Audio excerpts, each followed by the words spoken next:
এই টিকটিকি সম্পর্কে আমরা কিন্তু ছোটবেলা থেকে আমাদের একটা অন্যরকম কৌতূহল থাকে, যে যখন আমরা আমাদের বুঝ হয়েছে তখন আমাদের বাবা মা দাদা দাদি যারাই রয়েছে তারা কিন্তু আমাদেরকে অবহিত করেছে যে টিকটিকি দেখার সাথে সাথে যেন আমরা টিকটিকিকে মেরে ফেলি।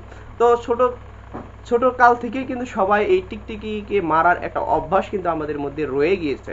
তো অনেকে কিন্তু জানে না এই টিকটিকিকে কেন মারতে হয় বা কেনই মারতে ধর্মে নির্দেশ দিয়েছেন বা ধর্ম বলেছেন, এটা কিন্তু আমরা অনেকেই অবগত হতে আজকেও এখনো পারিনি। তো আমাদেরকে এই ভিডিওতে আমরা জানবো কেন রাসূল সাল্লাল্লাহু আলাইহি ওয়াসাল্লাম টিকটিকিকে মারতে নির্দেশ দিয়েছেন। এটা আজকে আমরা এই কনসেপ্টটা এই ভিডিওতে ক্লিয়ার হবো ইনশাআল্লাহ।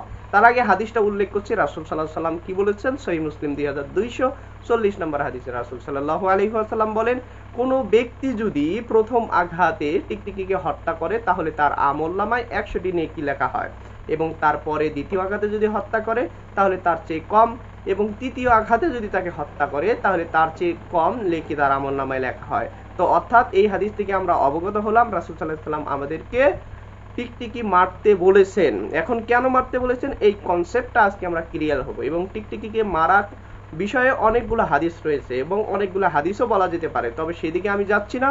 আজকে আমরা এই কনসেপ্টটা ক্লিয়ার করব কেন রাসূল সাল্লাল্লাহু আলাইহি ওয়াসাল্লাম আমাদেরকে টিকটিকিকে মারতে বলেছেন। তো চারটা বিষয় আপনাদের সাথে আজকে শেয়ার করব, যেন টিকটিকিকে কেন আমরা মারি। চারটা বিষয় আমরা শেয়ার করব। তার একটা হচ্ছে যে 1 নম্বর পয়েন্ট হচ্ছে টিকটিকি একটি বিষাক্ত প্রাণী। এই টিকটিকি প্রথমত হচ্ছে একটা বিষাক্ত প্রাণী। 2 নম্বর হচ্ছে টিকটিকির শরীরে হিউজ পরিমাণ বিষ থাকে, যে বিষগুলো খুবই ক্ষতিকর মানব জাতির জন্য। আর 3 নম্বর পয়েন্ট হচ্ছে টিকটিকির যে বিষ, এই বিষ যদি কোনোভাবে মানব দেহে চলে আসে অথবা মানবের ভেতরে চলে যায়, মানুষের পেটে বা মানুষের পেটে যদি চলে আসে তাহলে মানুষ তৎক্ষণাৎ মৃত্যুবরণও করতে পারে।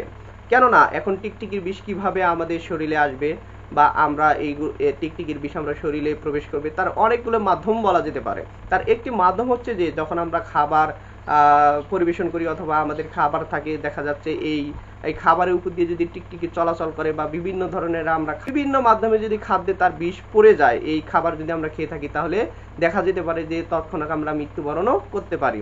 তো 4 নম্বর পয়েন্ট হচ্ছে যে আমরা একটা ঘটনার মাধ্যমে কিন্তু ছোটবেলা থেকে এই বিষয়টা জানতাম, যে ইব্রাহিম আলাইহিস সালাম তিনি যখন অগ্নিকুণ্ডে নিক্ষেপ হলেন, অগ্নিকুণ্ডে নিক্ষেপ হওয়ার পর সমস্ত প্রাণী ইব্রাহিম আলাইহিস সালামের পক্ষে ছিলেন এবং তাদের সাধ্য অনুযায়ী তারা চেষ্টা করতেছিল যে ইব্রাহিম আলাইহিস সালামকে আগুন নেভানোর জন্য, কিন্তু টিকটিকি তার বিপরীত পন্থায় ছিলেন। তিনি ছিলেন তার বিপরীত পন্থায় এবং তিনি তার ফুৎকারের মাধ্যমে আগুনকে প্রজ্বলিত করার জন্য তিনি চেষ্টা করে গিয়েছেন। তো এই 4টা পয়েন্ট আজকে আমরা জানলাম, যে 4টা পয়েন্ট হচ্ছে এগুলো হচ্ছে টিকটিকি প্রথমত তিনি ক্ষতিকর প্রাণী আর বিষাক্ত প্রাণী, তারপরে হচ্ছে টিকটিকির লালা বা বিষ যদি মানুষের দেহে প্রবেশ করে মানুষ মারা যেতে পারে, এবং 4 নম্বর পয়েন্টটা হলো এই যেটা ইব্রাহিম আলাইহিস সালামের বিপরীত পন্থা অবলম্বন করেছিলেন এই টিকটিকি। তো এই জন্যই রাসূল সাল্লাল্লাহু আলাইহি ওয়াসাল্লাম আমাদেরকে নির্দেশ করেছেন আমাদের কল্যাণের জন্য, যেন রাসূল সাল্লাল্লাহু আলাইহি সাল্লামের কোনো উম্মত যেন কষ্ট সাধ্য না হয়, তারা যেন এইরকম বিপদের সম্মুখীন না হয়, সেজন্য রাসূল সাল্লাল্লাহু আলাইহি ওয়াসাল্লাম আমাদেরকে বলেছেন যেন টিকটিকি দেখার সাথে সাথে যেন আমরা মারি, এবং এইটা মারার জন্য আমাদেরকে নেকি সাব্যস্ত করে দিয়েছেন। সেজন্য আমরা টিকটিকি মেরে থাকি, এবং আমরা ছোট থেকে এই বিষয়টা জানি যে টিকটিকি মারলে নেকি হয়, কিন্তু কি জন্য মারি সেটা কিন্তু আমরা জানি না। আজকে এই ভিডিওটিতে আমাদের সেই কনসেপ্টটা ক্লিয়ার হলো। আল্লাহ সুবহানাহু ওয়া তাআলা আমাদের সবাইকে বোঝার তৌফিক দিক। ওয়া মা আলাইনা ইল্লাল বালাগ।